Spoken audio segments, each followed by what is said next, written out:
New video shows former President Donald Trump leaving a fundraiser just hours after he became the first former U.S. president to be convicted of a felony. Sources told ABC the former president was fired up and the mood was upbeat and positive. Thank you for being with us tonight. I'm Amber Noggle. And I'm Brandon Taylor. We saw history today as a jury determined former President Donald Trump was guilty of dozens of felony counts. This all comes out of his hush money trial in New York. New sketches show the former president as the verdict was read this afternoon. Trump did not move, but appeared to sigh as the jurors left the room. He walked out of the courtroom with anger and frustration shortly after the guilty verdict was announced. He was found guilty on all 34 counts, which you are seeing right now on your screen. They are all for falsifying business records tied to reimbursements Trump made to his former lawyer for a hush money payment to adult film star Stormy Daniels, so she did not go public with her claim about having an affair with Donald Trump. Jarrell Ballard has you covered tonight on what happened in the courtroom and how this could impact Wisconsin voters in the next election. Jarrell.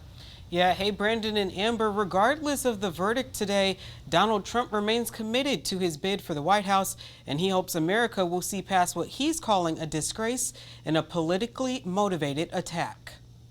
We didn't do a thing wrong. I'm a very innocent man. Less than an hour after the jury found former President Trump guilty on 34 charges for falsifying business records, he headed back on the campaign trail for his run for the White House. This was a rigged, disgraceful trial. The real verdict is going to be November 5th by the people.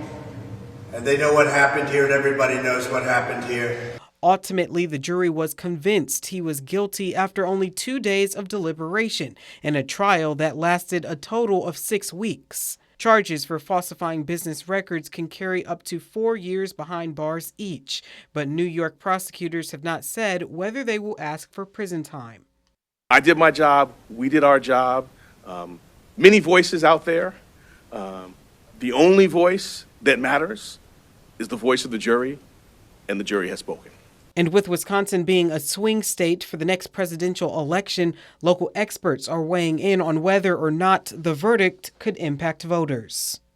The kind of thing that the conviction does is it raises unease in the mind of folks who weren't wild about President Trump in the first place. Now they would be voting for a candidate who might not be able to vote for himself with a felony conviction, and that gives some voters pause. Not very many, probably, but in a really close race like we'll have in Wisconsin, it could be really important.